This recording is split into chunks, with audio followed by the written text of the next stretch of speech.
Generations after the construction of the tabernacle by the Israelites in the wilderness, the people make it to the promised land, and under Solomon they build the temple where God's presence is now proclaimed to dwell. Several hundred years after that, Jesus of Nazareth comes to Jerusalem and says that the temple will be destroyed and rebuilt in 3 days. He's not talking about the temple of Solomon.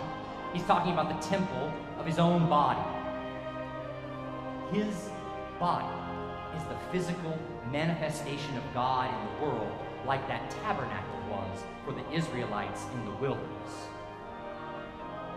And then with even more audacity, after Jesus is raised from the dead in body and ascends to the Father, the great evangelist Paul of Tarsus writes to the first Jesus followers in Corinth. You know what he says? He says, "You are the body of Christ."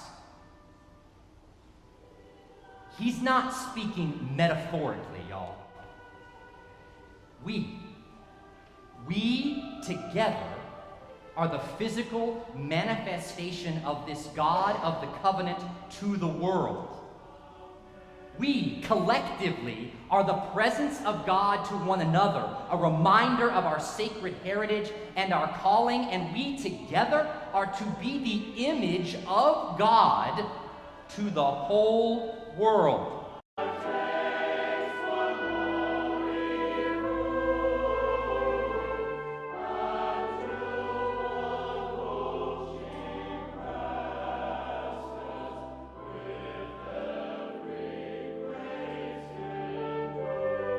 That's not something you make a sales pitch.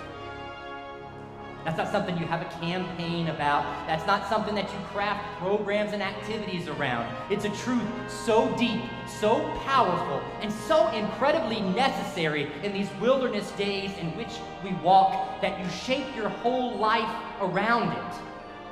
This truth, we are the body of Christ, shapes how we use our money and how we consider our possessions.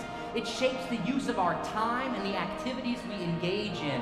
It cultivates our minds and it molds our hearts. And I promise, when you stake your life in that earth, when that truth becomes the center pole of your being, then you can do nothing else than respond with eagerness and with excitement to live this way of God. And we will learn time and time again that we have more than enough for all the work that God has called us to do.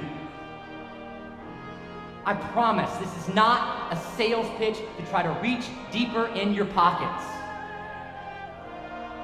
This is a way of life lived in the presence of God to guide us